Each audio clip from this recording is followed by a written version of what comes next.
Guys, आपका स्वागत है मेरे यूट्यूब चैनल गरिमा हिंदी एजुकेशन में। हम बिहार या स्टेट शिक्षक पात्रता परीक्षा में पूछे जाने वाले प्रश्नों को रोजाना हल करते हैं। आज हम जो क्वेश्चन लाए हैं वो सारे क्वेश्चन पेपर में कई बार रिपीट किए गए क्वेश्चन हैं।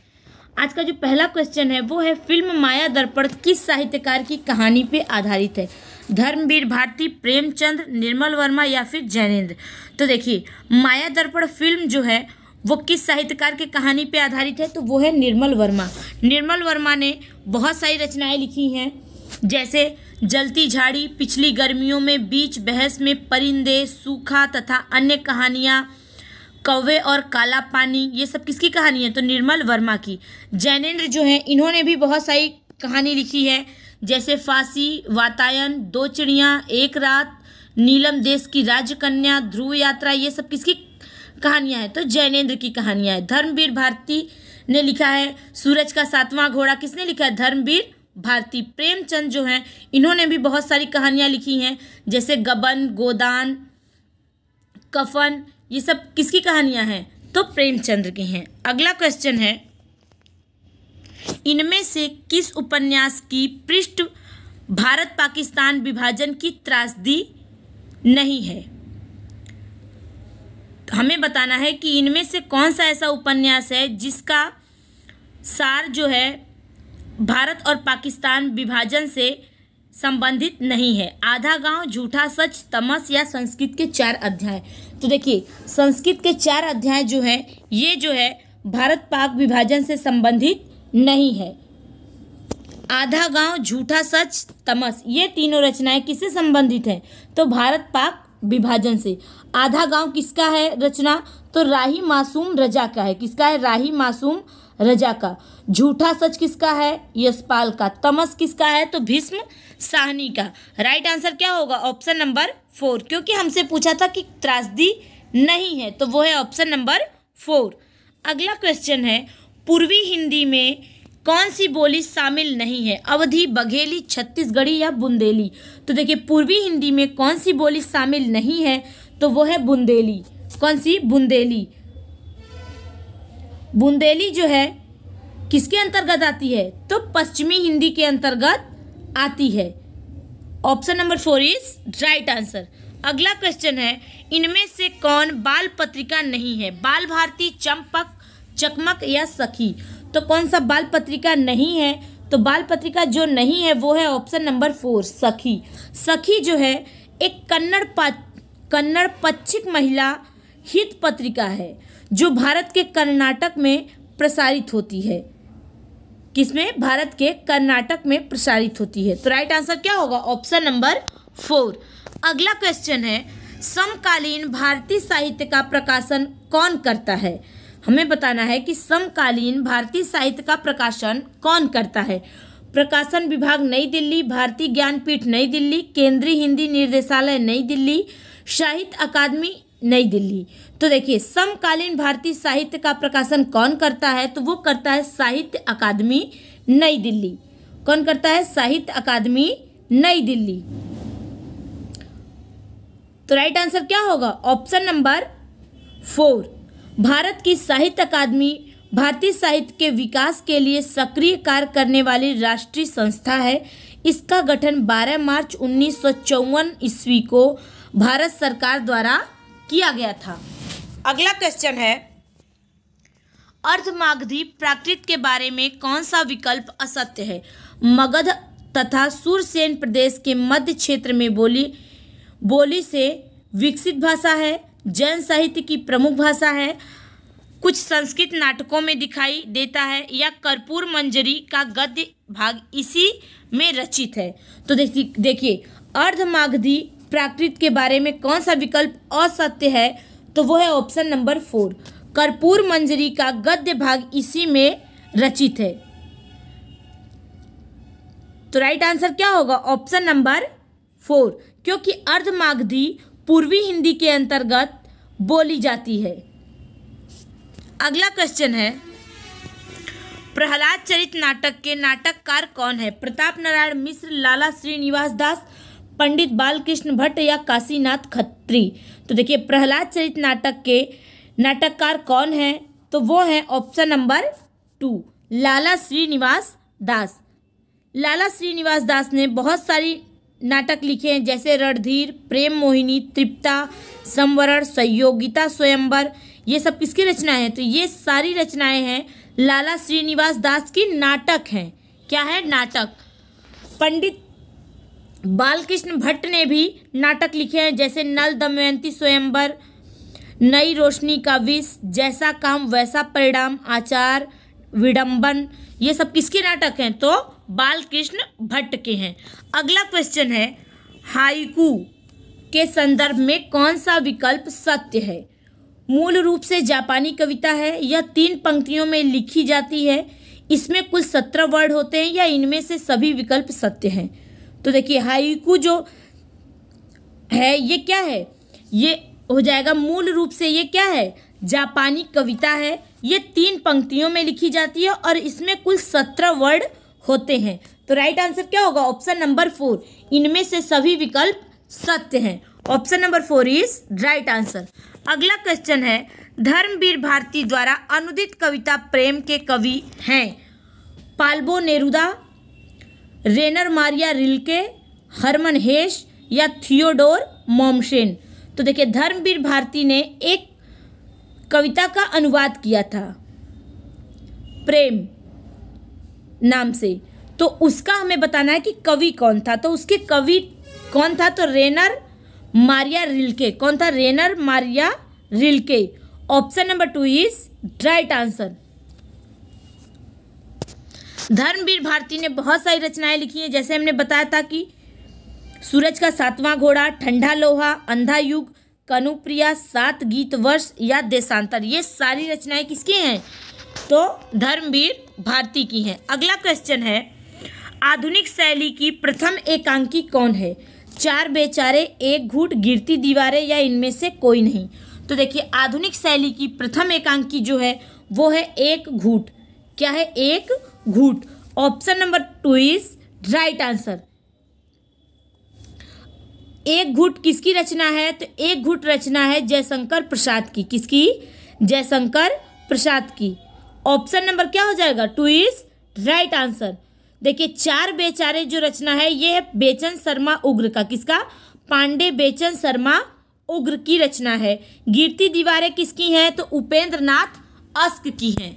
अगला क्वेश्चन है, इनमें से कौन सी रचना रेखा चित्र नहीं है? अतीत के चलचित्र, बोलती प्रतिमा, जिंदगी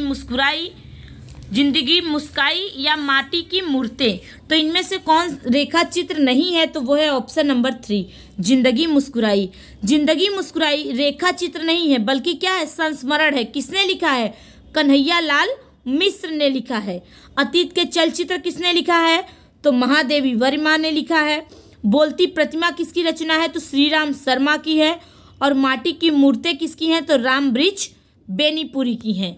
अगला क्वेश्चन है, पैरों में पंख बांधकर, गोरी नजरों में हम और आखिरी चट्टान तक साहित्य रचनाओं का संबंध किस विधा से है? उपन्यास, यात्रा वृत्तांत, नाटक या फिर कहानी? तो देखिए ये है क्या? तो ये है यात्रा वृत्तांत। पैरों में पंख बांधकर ये किसका है? तो ये है रामबृक्ष बेनीपुरी का। गोरी नजरों में हम ये जो है यात्रा वृत्तांत ये है प्रभाकर माचवे का। और आखिरी चट्टान जो है ये मोहन राकेश का। क्या है? यात्रा वृत्तांत। तीनों ये जो है यात्रा वृत्तांत ही है, लेकिन अलग अलग लेखक का है। पैरों में पंख बांधकर किसका है? रामबृक्ष बेनीपुरी। गोरी नजरों में हम ये है प्रभाकर माचवे का। आखिरी चट्टान तक ये है मोहन राकेश का। लेकिन तीनों है क्या? तो यात्रा वृत्तांत। अगला क्वेश्चन है, नीड का निर्माण फिर साहित्य रचना है? काव्य संग्रह, आत्मकथा, निबंध या संस्मरण? तो नीड का निर्माण फिर ये जो है ये है आत्मकथा। किसका है? तो ये है हरिवंश राय बच्चन ने अपनी आत्मकथा 4 भागों में लिखी थी। पहला था क्या भूलूं क्या याद करूं, दूसरा है नीड का निर्माण फिर, तीसरा है बसेरे से दूर और चौथा है 10 द्वार से सोपान तक। तो राइट आंसर क्या होगा? Option number 2।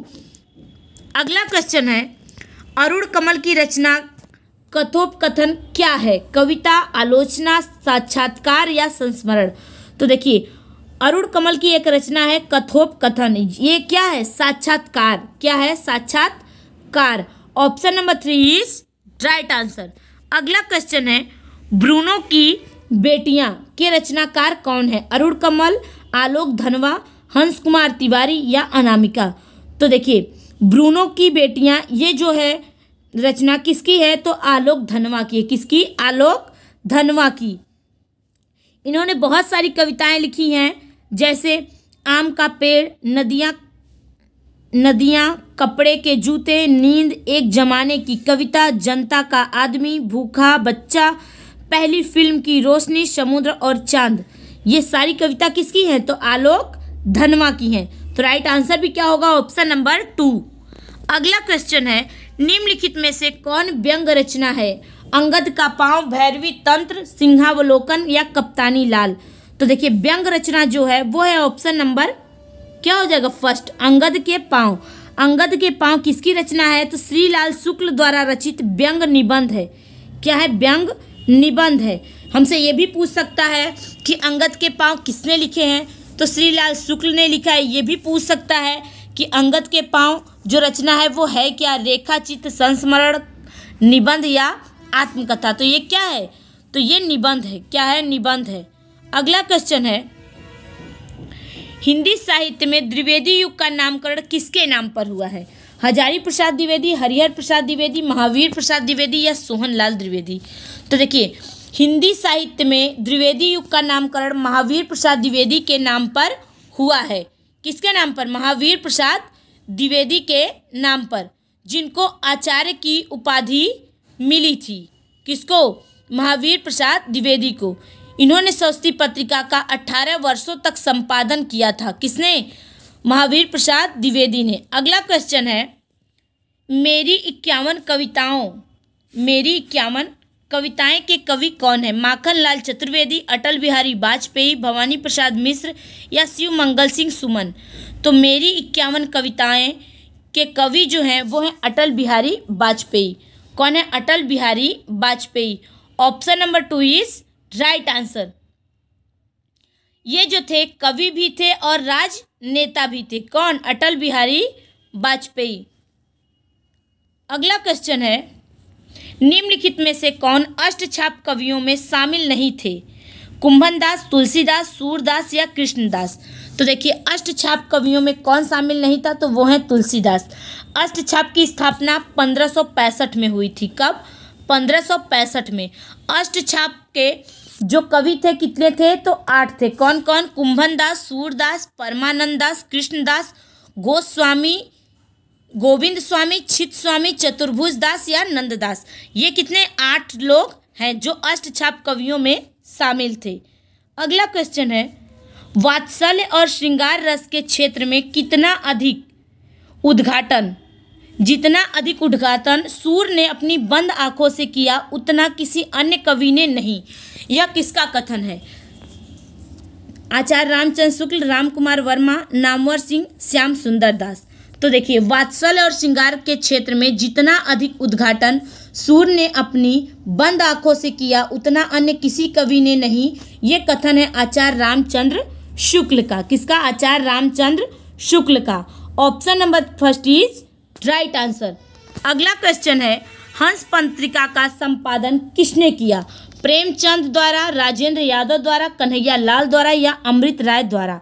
तो देखिए, हंस पत्रिका का संपादन किसने किया था? तो किए थे प्रेमचंद्र ने। किसने? प्रेमचंद्र ने। ऑप्शन नंबर क्या हो जाएगा? 1 इज राइट आंसर। हंस जो था ये शुक्ल युग का मासिक पत्रिका था। अगला क्वेश्चन है, इनमें से कौन सी साहित्यिक पत्रिका आलोचना के संपादक नहीं रहे? नामवर सिंह, अरुण कमल सिंह, शिवदान सिंह चौहान, केदारनाथ अग्रवाल? तो इनमें से कौन साहित्यिक पत्रिका आलोचना के संपादक नहीं रहे हैं? तो वो हैं केदारनाथ अग्रवाल। केदारनाथ अग्रवाल जो हैं आलोचना के संपादक नहीं रहे हैं। नामवर सिंह, अरुण कमल सिंह, शिवदान सिंह चौहान इस पत्रिका के क्या हैं? संपादक रहे हैं। केदारनाथ अग्रवाल जो थे इन्होंने बहुत सारी रचनाएं लिखी थी, जैसे गुल मेहंदी, जमुन जल, फूल नहीं रंग बोलते हैं, आग का आईना, पंख और पतवार, अपूर्वा, नींद के बादल, ये सारी किसकी रचनाएं? केदारनाथ अग्रवाल की हैं। अगला क्वेश्चन है, मनु, श्रद्धा और ईड़ा प्रसाद जी के किस कृति की प्रमुख पात्र हैं? आंसू, कामायनी, लहर, कानन कुसुम। तो देखिए ये चारों रचनाएं जो हैं, चारों रचनाएं प्रसाद जी की हैं, लेकिन मनु, श्रद्धा और ईड़ा किस कृति के प्रमुख पात्र हैं? तो वो हैं कामायनी के। किसके? कामायनी के। कामायनी जो है एक महाकाव्य है, उसमें 15 सर्ग हैं, यानी कि 15 भाग हैं। तो राइट आंसर क्या होगा? Option number 2। ये रहा हमारा आज का क्वेश्चन। मुझे उम्मीद है सभी लोग समझ में आया होगा। सभी लोग ध्यान से देखें। Thank you so much.